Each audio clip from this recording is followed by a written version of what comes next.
सत श्री अकाल। One news Sikh देश विदेश से सारे देश का स्वागत। मैं ਤੁਹਾਡਾ ਰਮਨ ਬਾਜਵਾ। ਖਬਰਾਂ ਦਾ ਵਿਸਥਾਰ ਕਰਾਂਗੇ, ਪਰ ਸਭ ਤੋਂ ਪਹਿਲਾਂ ਇੱਕ ਨਜ਼ਰ ਹੁਣ ਤੱਕ ਦੀਆਂ ਹੈਡਲਾਈਨਸ ਤੇ। ਇਟਲੀ ਵਿੱਚ ਫਟਿਆ ਕਰੋਨਾ ਬੰਬ, 36 ਬੱਚਿਆਂ ਸਮੇਤ 300 ਭਾਰਤੀਆਂ ਦੀ ਰਿਪੋਰਟ ਆਈ positive. Canada Indian red cross ਨੂੰ $10 ਮਿਲੀਅਨ ਦਾਨ ਕਰਨ ਲਈ ਹੋਇਆ ਤਿਆਰ। ਭਾਰਤ ਨੂੰ ਕੈਨੇਡਾ ਵੱਲੋਂ ਵੈਂਟੀਲੇਟਰ ਅਤੇ ਪੀਪੀਈ ਕਿੱਟਾਂ ਵੀ ਜਲਦ ਮੁਹੱਈਆ। इस हफ्ते कैनेडा ਨੂੰ कोविड-19 ਦੀਆਂ 1.9 ਮਿਲੀਅਨ ਡੋਜ਼ਾਂ ਹਾਸਲ ਹੋਣ ਦੀ ਉਮੀਦ। ਫਾਈਜ਼ਰ ਤੇ ਬਾਇਓਟੈਕ ਤੋਂ 1 ਮਿਲੀਅਨ ਡੋਜ਼ਾਂ ਅਤੇ ਮੋਡਰਨਾ ਤੋਂ 6,50,000 ਡੋਜ਼ਾਂ ਹਾਸਲ ਹੋਣ ਦੀ ਉਮੀਦ। ਸਿਡਨੀ ਵਿੱਚ ਸੰਸਾਰ ਦੀ ਪਹਿਲੀ ਅਤੇ ਦੂਜੀ ਜੰਗ ਦੇ ਸ਼ਹੀਦਾਂ ਨੂੰ ਸ਼ਰਧਾਂਜਲੀ ਭੇਟ। ਪੰਜਾਬੀ ਸਿੱਖਾਂ ਦੇ ਯੋਗਦਾਨ ਦੀ ਕੀਤੀ ਸ਼ਲਾਘਾ। ਸੈਨਿਕ ਐਵਾਰਡ ਵਿਕਟੋਰੀਆ ਕ੍ਰਾਸ 14 ਸਿੱਖ ਫੌਜੀ ਜੁਝਾਰੂਆਂ ਨੂੰ ਹਾਸਲ। ਤੇ ਗੁਰੂ ਗੋਬਿੰਦ ਸਿੰਘ ਫਾਊਂਡੇਸ਼ਨ ਨੇ ਕਮਿਊਨਿਟੀ ਮੈਂਬਰਾਂ ਨੂੰ ਦਿੱਤਾ ਭੋਜਨ। ਸਿੱਖ ਸੈਂਟਰਾਂ ਤੋਂ ਈਸਾਈ ਚਰਚ ਨੂੰ ਹਰ ਹਫ਼ਤੇ 200 ਲੋਕਾਂ ਲਈ ਭੇਜਿਆ ਜਾ ਰਿਹਾ ਲੰਗਰ। ਤੇ ਬੁਲੇਟਿਨ ਦੀ ਸ਼ੁਰੂਆਤ ਵਿੱਚ ਸਭ ਤੋਂ ਪਹਿਲਾਂ ਗੱਲ ਕਰਦੇ ਹਾਂ ਕਰੋਨਾ ਵਿਸਫੋਟ ਦੀ। ਤਾਂ ਇਟਲੀ ਦੇ ਲਾਸੀਓ ਸੂਬੇ ਵਿੱਚ 300 ਭਾਰਤੀਆਂ ਦੀ ਕਰੋਨਾ ਰਿਪੋਰਟ ਪੋਜ਼ਿਟਿਵ ਆਈ ਹੈ, ਜਿਸ ਤੋਂ ਬਾਅਦ ਰੈੱਡ ਅਲਰਟ ਜਾਰੀ ਹੋ ਚੁੱਕਿਆ ਹੈ। ਇਟਾਲੀਅਨ ਮੀਡੀਆ ਵਿੱਚ ਪ੍ਰਕਾਸ਼ਿਤ ਹੋ ਰਹੀਆਂ ਰਿਪੋਰਟਾਂ ਮੁਤਾਬਿਕ ਕਰੋਨਾ ਵਾਇਰਸ ਦਾ ਦੂਸਰਾ ਭਿਆਨਕ ਰੂਪ ਭਾਰਤ ਹੁੰਦਿਆਂ ਹੋਇਆਂ ਹੁਣ ਇਟਲੀ ਆਣ ਪੁੱਜਿਆ, ਜੋ ਕਿਸੇ ਖਤਰੇ ਤੋਂ ਘੱਟ ਨਹੀਂ ਹੈ। ਮੀਡੀਆ ਰਿਪੋਰਟਾਂ ਮੁਤਾਬਿਕ ਲਾਤੀਨਾ ਜ਼ਿਲ੍ਹੇ ਵਿੱਚ 300 ਤੋਂ ਵੱਧ ਭਾਰਤੀ ਕਰੋਨਾ ਪੋਜ਼ਿਟਿਵ ਪਾਏ ਗਏ ਨੇ, ਜਿਨ੍ਹਾਂ ਵਿੱਚ 36 ਹੋਰ ਬੱਚੇ ਵੀ ਸ਼ਾਮਿਲ ਨੇ। ਸਬਾਉਦੀਆ ਸ਼ਹਿਰ ਦੇ ਇਲਾਕੇ ਬੇਲਾ ਫਿਰਨੀਆ, ਜਿੱਥੇ ਕਿ ਵੱਡੀ ਗਿਣਤੀ ਵਿੱਚ ਭਾਰਤੀ ਲੋਕ ਹੀ ਰਹਿੰਦੇ ਨੇ, ਉੱਥੇ 29 ਅਪ੍ਰੈਲ ਨੂੰ ਫ੍ਰੀ ਕਰੋਨਾ ਟੈਸਟ ਕੀਤੇ ਜਾ ਰਹੇ ਨੇ। ਇਸੇ ਤਰ੍ਹਾਂ ਜ਼ਿਲ੍ਹੇ ਦੇ ਸਭ ਤੋਂ ਵੱਡੇ ਸ਼ਹਿਰ ਅਪਰੀਲੀਆ ਤੇ ਨਗਰ ਕੌਂਸਲ ਤੋਂ ਪ੍ਰਾਪਤ ਜਾਣਕਾਰੀ ਮੁਤਾਬਿਕ 32 ਭਾਰਤੀ ਪਰਿਵਾਰ ਵੀ ਕਰੋਨਾ ਪੋਜ਼ਿਟਿਵ ਪਾਏ ਗਏ ਨੇ, ਜਿਨ੍ਹਾਂ ਨੂੰ ਆਪੋ ਆਪਣੇ ਘਰਾਂ ਵਿੱਚ ਹੀ ਰਹਿਣ ਲਈ ਆਖਿਆ ਜਾ ਰਿਹਾ ਹੈ। ਇਸ ਦੇ ਨਾਲ ਹੀ ਗੁਰਦੁਆਰਾ ਪ੍ਰਬੰਧਕ ਕਮੇਟੀਆਂ ਨੂੰ ਵੀ ਸੁਚੇਤ ਰਹਿਣ ਲਈ ਕਿਹਾ ਜਾ ਰਿਹਾ ਹੈ। ਕੈਨੇਡਾ ਦੇ ਪ੍ਰਧਾਨ ਮੰਤਰੀ ਜਸਟਿਨ ਟਰੂਡੋ ਨੇ ਮੰਗਲਵਾਰ ਨੂੰ ਘੋਸ਼ਣਾ ਕੀਤੀ ਹੈ ਕਿ ਕੈਨੇਡਾ ਇੰਡੀਅਨ ਰੈੱਡ ਕਰਾਸ ਨੂੰ $10 ਮਿਲੀਅਨ ਦਾਨ ਕਰਨ ਦੇ ਨਾਲ ਨਿੱਜੀ ਸੁਰੱਖਿਆ ਉਪਕਰਨਾਂ ਯਾਨੀ ਪੀਪੀਈ ਕਿੱਟਾਂ ਅਤੇ ਵੈਂਟੀਲੇਟਰ ਮੁਹੱਈਆ ਕਰਾਉਣ ਲਈ ਤਿਆਰ ਹੈ। ਟਰੂਡੋ ਨੇ ਭਾਰਤ ਦੇ ਹਸਪਤਾਲਾਂ ਤੋਂ ਦੁਖਦਾਈ ਖਬਰਾਂ ਜੋ ਮਰੀਜ਼ਾਂ ਦੀ ਗਿਣਤੀ ਨੂੰ ਜਾਰੀ ਰੱਖਣ ਵਿੱਚ ਅਸਮਰਥ ਨਹੀਂ ਬਾਰੇ ਗੱਲ ਕੀਤੀ ਹੈ ਤੇ ਕਿਹਾ ਕਿ ਕੈਨੇਡਾ ਦੇ ਵਿਦੇਸ਼ ਮਾਮਲਿਆਂ ਬਾਰੇ ਮੰਤਰੀ ਮਾਰਕ ਗਾਰਨੀਓ ਨੇ ਭਾਰਤ ਸਰਕਾਰ ਨਾਲ ਗੱਲਬਾਤ ਕੀਤੀ ਹੈ ਕਿ ਕਿਵੇਂ ਕੈਨੇਡਾ ਇਸ ਸੰਕਟ ਦੀ ਘੜੀ ਵਿੱਚ ਭਾਰਤ ਲਈ ਹਰ ਸੰਭਵ ਮਦਦ ਕਰ ਸਕਦਾ ਹੈ। ਪ੍ਰਧਾਨ ਮੰਤਰੀ ਜਸਟਿਨ ਟਰੂਡੋ ਨੇ ਕਿਹਾ ਕਿ ਅਸੀਂ ਕੈਨੇਡੀਅਨ ਰੈੱਡ ਕਰਾਸ ਰਾਹੀਂ $10 ਕਰੋੜ ਇੰਡੀਅਨ ਰੈੱਡ ਕਰਾਸ ਨੂੰ ਮੁਹੱਈਆ ਕਰਾਉਣ ਲਈ ਤਿਆਰ ਹਾਂ। ਇਹ ਐਂਬੂਲੈਂਸ ਸੇਵਾਵਾਂ ਤੋਂ ਲੈ ਕੇ ਸਥਾਨਕ ਤੌਰ ਤੇ ਵਧੇਰੇ ਪੀਪੀਈ ਖਰੀਦਣ ਲਈ ਹਰ ਚੀਜ਼ ਦਾ ਸਮਰਥਨ ਕਰੇਗਾ। ਕਰੋਨਾ ਮਹਾਮਾਰੀ ਨਾਲ ਜਿੱਥੇ ਦੁਨੀਆ ਭਰ ਲਈ ਇੱਕ ਵੱਡਾ ਸੰਕਟ ਖੜਾ ਹੋ ਗਿਆ, ਉੱਥੇ ਵਿਦੇਸ਼ਾਂ ਵਿੱਚ ਵਸਦਾ ਸਿੱਖ ਭਾਈਚਾਰਾ ਇਸ ਸੰਕਟ ਦੀ ਘੜੀ ਵਿੱਚ ਲੋੜਵੰਦਾਂ ਨੂੰ ਵੱਧ ਤੋਂ ਵੱਧ ਮਦਦ ਮੁਹੱਈਆ ਕਰਵਾ ਰਿਹਾ ਹੈ। ਅਮਰੀਕਾ ਵਿੱਚ ਗੁਰੂ ਗੋਬਿੰਦ ਸਿੰਘ ਫਾਊਂਡੇਸ਼ਨ ਨੇ ਹਜ਼ਾਰਾਂ ਪੌਂਡ ਭੋਜਨ ਲੋੜਵੰਦਾਂ ਨੂੰ ਵੰਡਿਆ। ਬਹੁਤ ਸਾਰੀਆਂ ਥਾਵਾਂ ਤੇ ਕੋਵਿਡ-19 ਦੀ ਸਭ ਤੋਂ ਵੱਧ ਆਰਥਿਕ ਮਾਰ ਪਈ, ਉੱਥੇ ਸਭ ਤੋਂ ਵੱਧ ਮੁਸ਼ਕਿਲ ਖੁਰਾਕ ਦੀ ਅਸੁਰੱਖਿਆ।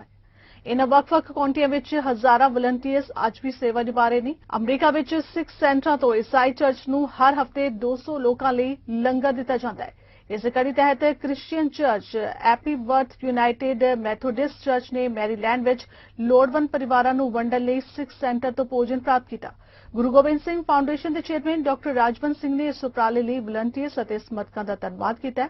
ਇੱਥੇ ਦੱਸ ਦਈਏ ਕਿ ਸਿੱਖ ਸੈਂਟਰ ਵੱਲੋਂ ਹੁਣ ਤੱਕ 180 ਕਿਲੋ ਤੋਂ ਵਧੇਰੇ ਖਾਣੇ ਦੀ ਸੇਵਾ ਕੀਤੀ ਜਾ ਚੁੱਕੀ ਹੈ। I'm here with Oscar Avaranga, who picks up almost 200 meals every Sunday from here at the Sikh Center Guru Gobind Singh Foundation. And as you can see, the car is loaded up. And we'll ask Oscar who gets these meals and how this is benefiting the community. Oscar, could you introduce yourself? Yeah, so I'm Oscar. I'm a partner with Epworth Methodist Church here in Gaithersburg, and we're just excited to be able to come and get the food to the community.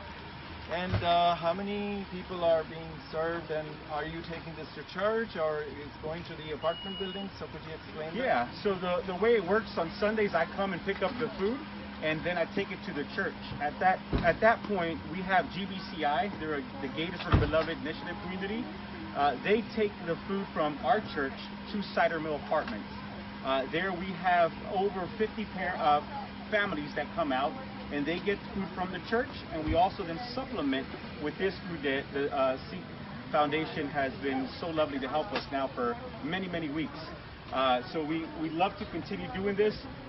One of the best parts about this is that today, as you can see, we have made chole and rice, and there is a rajma and rice also, chickpeas, And so different kinds of foods is prepared, and today we also made pasta. Vaisakhi ਦਾ ਤਿਉਹਾਰ ਪੰਜਾਬੀਆਂ ਲਈ ਉਹਨਾਂ ਦੇ ਜੀਵਨ ਵਿੱਚ ਇੱਕ ਅਹਿਮ ਸਥਾਨ ਰੱਖਦਾ ਹੈ। ਜਿੱਥੇ ਧਾਰਮਿਕ ਤੌਰ ਤੇ ਵਿਸਾਖ ਦਾ ਮਹੀਨਾ ਖਾਲਸਾ ਦਾ ਸਥਾਪਨਾ ਦਿਵਸ ਮਨਾਇਆ ਜਾਂਦਾ ਹੈ, ਉੱਥੇ ਹੀ ਪੰਜਾਬੀ ਸੱਭਿਆਚਾਰ ਵਿੱਚ ਲੋਕ ਕਿਸਾਨੀ ਨਾਲ ਇਸ ਦਿਨ ਨੂੰ ਜੋੜ ਕੇ ਖੁਸ਼ੀ-ਖੁਸ਼ੀ ਇਸ ਦਿਨ ਨੂੰ ਪੂਰੀ ਸ਼ਾਨ ਨਾਲ ਮਨਾਉਂਦੇ ਨੇ।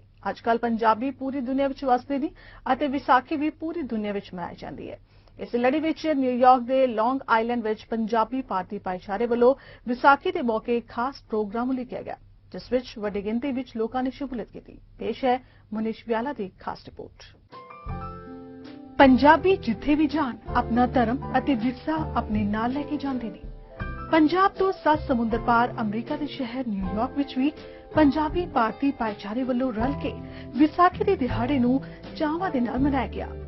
India day parade, Indo American association for change ਅਤੇ ਲੌਂਗ ਆਈਲੈਂਡ ਲੇਡੀਜ਼ ਸਰਕਲ ਵੱਲੋਂ ਰਲ ਕੇ ਕਰਵਾਏ ਇਸ ਪ੍ਰੋਗਰਾਮ ਨੇ ਕਾਫੀ ਰੰਗ ਬੰਨੇ।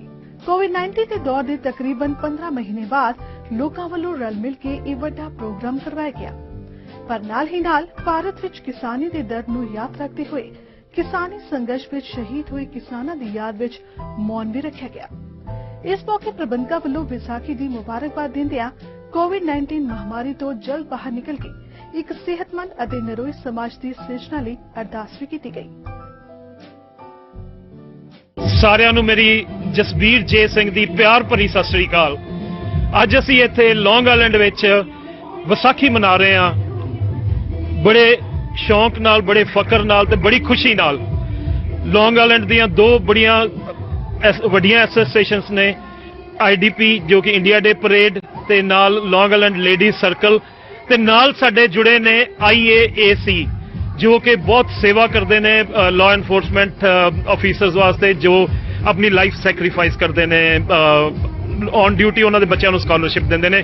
ਤੇ ਇਤਫਾਕਨ ਦੋ ਐਸੋਸੀਏਸ਼ਨਸ ਦੇ ਪ੍ਰੈਜ਼ੀਡੈਂਟ ਨੇ ਦੀਪਕ ਬਾਂਸਲ ਤੇ ਲੌਂਗ ਆਈਲੈਂਡ ਲੇਡੀਜ਼ ਸਰਕਲ ਦੀ ਪ੍ਰੈਜ਼ੀਡੈਂਟ ਨੇ, ਦੋ ਪ੍ਰੈਜ਼ੀਡੈਂਟਸ ਨੇ ਪਿੰਕੀ ਜੱਗੀ ਤੇ ਜੋਤੀ ਗੁਪਤਾ। ਤੇ ਸਾਨੂੰ ਬਹੁਤ ਖੁਸ਼ੀ ਹੋ ਰਹੀ ਹੈ ਕਿ ਅਸੀਂ ਆਪਣੇ ਵਿਰਸੇ ਨੂੰ ਅੱਗੇ ਲੈ ਕੇ ਜਾ ਰਹੇ ਹਾਂ ਤੇ ਉਹਨੂੰ ਬੜੀ ਖੁਸ਼ੀ ਤੇ ਬੜੇ ਪਿਆਰ ਨਾਲ ਮਨਾ ਰਹੇ ਹਾਂ। ਅੱਜ ਮੈਂ Pinky Jaggi, founder president for LILC Long Island lady circle ਦੀ ਅੱਜ ਇੱਥੇ ਵਿਸਾਖੀ ਦਾ ਪ੍ਰੋਗਰਾਮ ਲੈ ਕੇ ਆਈ ਹਾਂ। ਵਿਸਾਖੀ ਸਾਡੇ ਪੰਜਾਬੀਆਂ ਦਾ ਇਹ ਪ੍ਰੋਗਰਾਮ ਹੈਗਾ ਵੇ। 2-3 ਸਾਲਾਂ ਤੋਂ ਅਸੀਂ ਕੋਵਿਡ ਦੇ ਵਿੱਚ ਅਸੀਂ ਵਿਸਾਖੀ 2 ਸਾਲ ਨਹੀਂ ਮਨਾ ਸਕੇ। ਅੱਜ ਗਾਈਡਲਾਈਨ ਦੇ ਚੱਕਰ ਵਿੱਚ ਅਸੀਂ ਵਿਸਾਖੀ ਮਨਾ ਰਹੇ ਹਾਂ ਔਰ ਮੇਰੇ ਸਾਰੇ ਪੰਜਾਬੀ ਭਰਾਵਾਂ ਨੂੰ ਇਹੋ ਮੇਰਾ ਮੈਸੇਜ ਜਾਏਗਾ ਕਿ ਇਹ ਜਿਹੜੀ ਅਗਲੇ ਸਾਲ ਆਵੇ ਨਾ ਵਿਸਾਖੀ ਬੜੀ ਅੱਛੀ ਹੋਏ। ਮੈਂ ਚਾਹੁੰਦੀ ਹਾਂ ਸਾਡੇ ਕਿਸਾਨ ਭਰਾ ਆਪਣੇ ਘਰਾਂ ਹੀ ਚਲੇ ਜਾਣ ਤੇ ਉੱਥੇ ਜਾ ਕੇ ਪੰਜਾਬ ਵਿੱਚ ਵਿਸਾਖੀਆਂ ਦੇ ਕਰਨ, ਆਪਣੀ ਫੈਮਿਲੀ ਨੂੰ ਜਾਣ ਔਰ ਇਹ ਜਿਹੜਾ ਕਰੋਨਾ ਦਾ ਕਹਿਰ ਪੈ ਗਿਆ ਵੇ ਇਹ ਵੀ ਖਤਮ ਹੋਵੇ। मेरी तरफ से वैसाखी की लाख लाख बधाई। 2 लाइना बोलांगी। दिन रात तेरिया रावा वल जावा चखी वे, तेरे बिन असी भी मनानी है वैसाखी वे, मनानी है वैसाखी वे। वैसाखी वाले दिन असी अपने जो लोगों नू छोड़ के आंदे हैं जरूर याद करते हैं। सब नू लाख लाख बधाई। ਨਿਊਯਾਰਕ ਦੇ ਲੌਂਗ ਆਈਲੈਂਡ ਤੋਂ ਮਨੀਸ਼ ਬਿਆਲਾ ਦੀ ਰਿਪੋਰਟ, ਚੜ੍ਹਦੀ ਕਲਾ ਟਾਈਮ TV। ਸਿਡਨੀ ਵਿੱਚ ਸੰਸਾਰ ਦੀ ਪਹਿਲੀ ਅਤੇ ਦੂਜੀ ਜੰਗ ਵਿੱਚ ਸ਼ਹੀਦ ਹੋਏ ਫੌਜੀਆਂ ਨੂੰ ਸ਼ਰਧਾਂਜਲੀ ਭੇਂਟ ਕੀਤੀ ਗਈ। ਇਸ ਪਰੇਡ ਵਿੱਚ ਆਸਟ੍ਰੇਲੀਆ ਦੀ ਜਲ, ਥਲ ਤੇ ਹਵਾਈ ਫੌਜ ਤੋਂ ਇਲਾਵਾ ਵੱਖ-ਵੱਖ ਦੇਸ਼ਾਂ ਦੇ ਸਾਬਕਾ ਫੌਜੀ ਜਵਾਨ ਤੇ ਉਹਨਾਂ ਦੇ ਸਕੇ ਸੰਬੰਧੀ ਸਾਂਝੀ ਪਰੇਡ ਵਿੱਚ ਸ਼ਾਮਲ ਹੋਏ।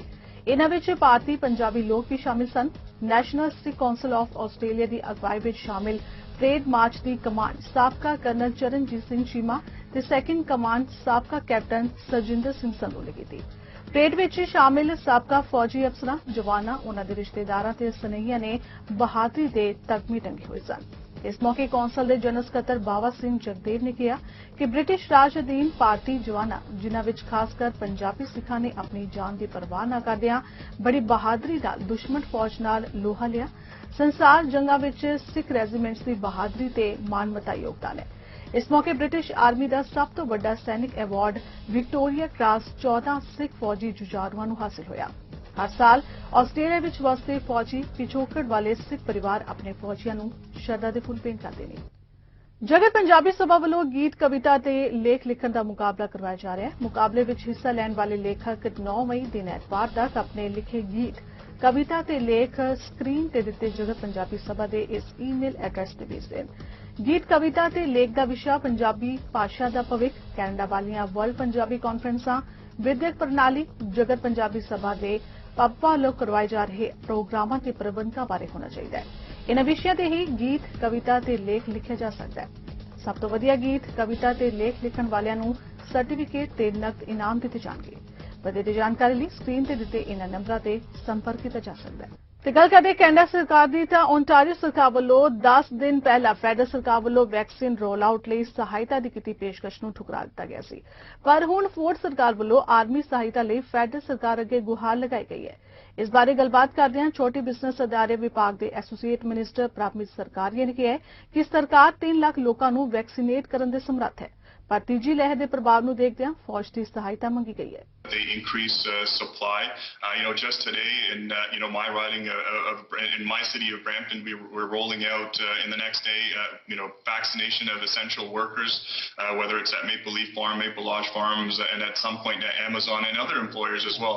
We do have the ability and capacity to drive vaccinations in our communities, and we have a robust and strong system and infrastructure set up to do that. So we'll continue to roll that out. As the supply increases, we can get through this third wave, especially by redirecting more resources to those hotspots. Ontario ਦੇ ਸਿਹਤ ਮੰਤਰੀ Christine Eliot ਨੇ ਕਿਹਾ ਕਿ ਸਰਕਾਰ 25% vaccine hotspots ਇਲਾਕੇ ਵਿੱਚ ਮੁਹੱਈਆ ਕਰਵਾਏਗੀ ਅਤੇ ਇਸ ਵਿੱਚ ਵੱਡਾ ਹਿੱਸਾ ਪੀਰ ਰੀਜਨ ਦਾ ਹੈ। ਉਨ੍ਹਾਂ ਕਿਹਾ ਕਿ ਸਾਇੰਸ ਟੇਬਲ ਦੀ ਸਲਾਹ ਮੁਤਾਬਿਕ ਇਸ ਨੂੰ 50% ਤੱਕ ਵੀ ਲਿਜਾਇਆ ਜਾ ਸਕਦਾ ਹੈ ਤਾਂ ਜੋ ਕੋਵਿਡ ਦੇ ਪ੍ਰਸਾਰ ਨੂੰ ਘੱਟ ਕੀਤਾ ਜਾਏ। ਪਰ ਇਸ ਲਈ ਸਪਲਾਈ ਬਹੁਤ ਜ਼ਰੂਰੀ ਹੈ ਜੋ ਕਿ ਆਉਣ ਵਾਲੇ ਹਫ਼ਤਿਆਂ ਵਿੱਚ ਵਧਣ ਦੀ ਸੰਭਾਵਨਾ ਹੈ। ਇਸ ਲਈ ਸਰਕਾਰ ਹੌਟਸਪੌਟਸ ਨੂੰ ਤਰਜੀਹ ਦੇਵੇਗੀ।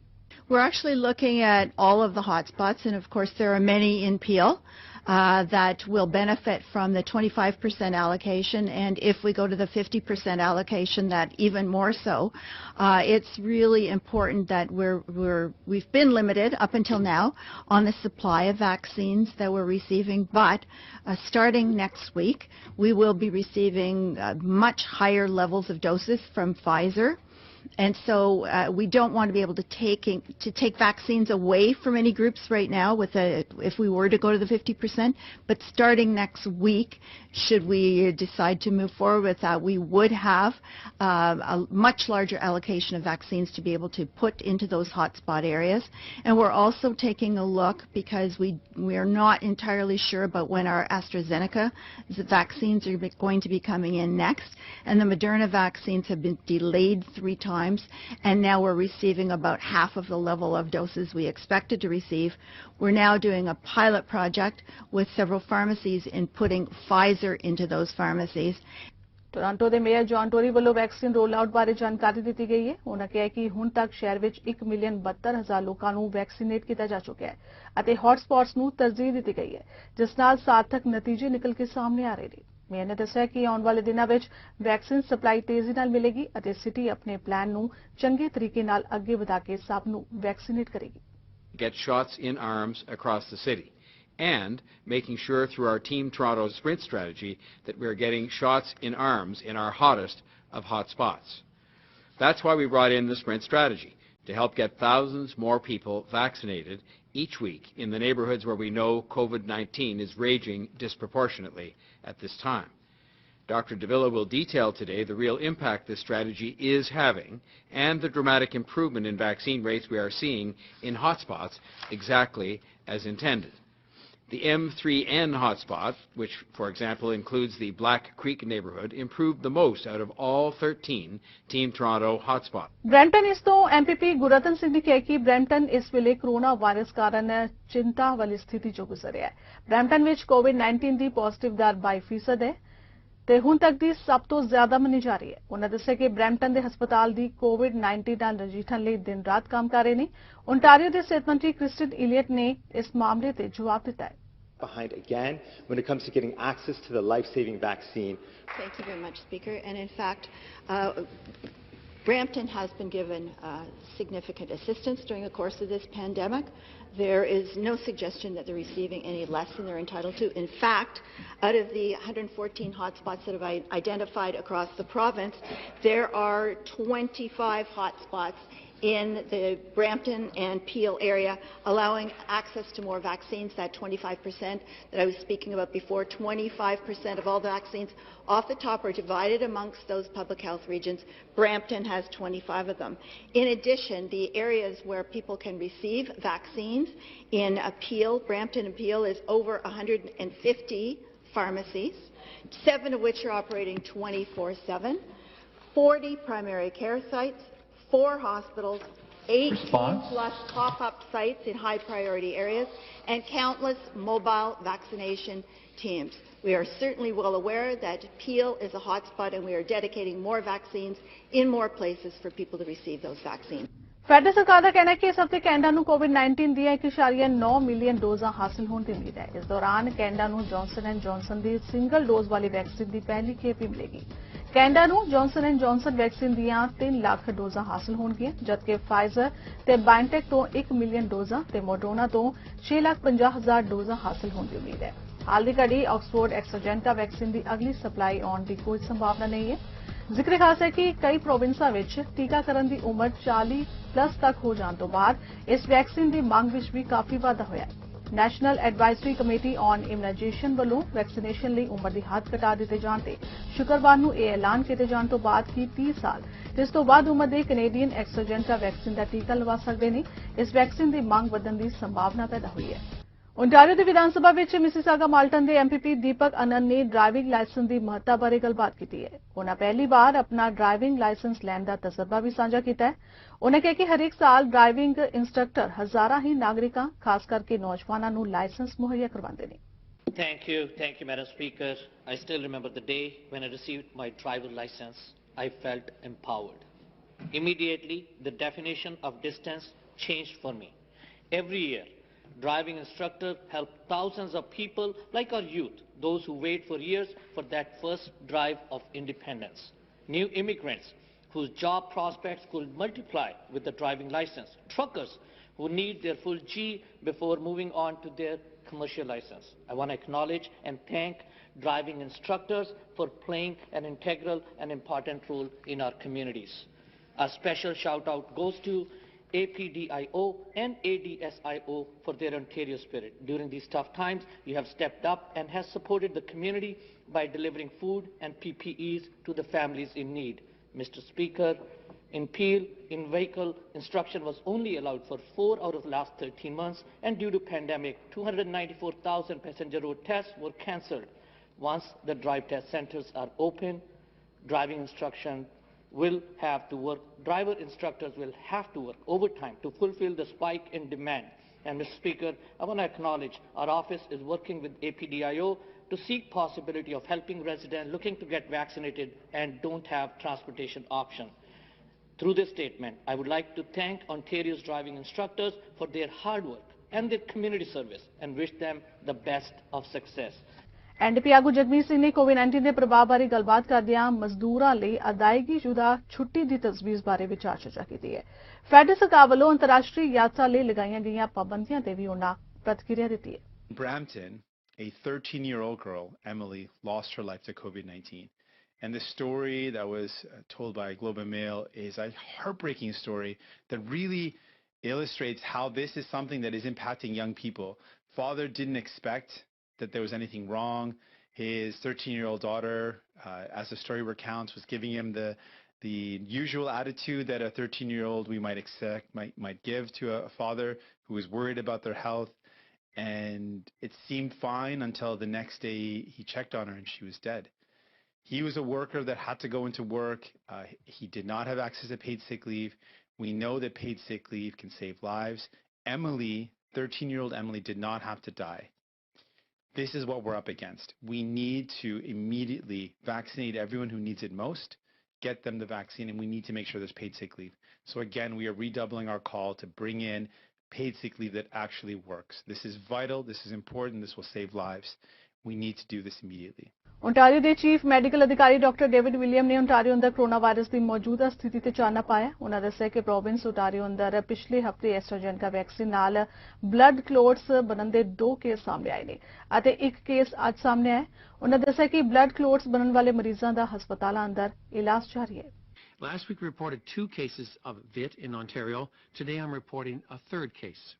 The individual, this time is a male in their 70s, who developed a blood clot following the receipt of a Covishield or AstraZeneca vaccine.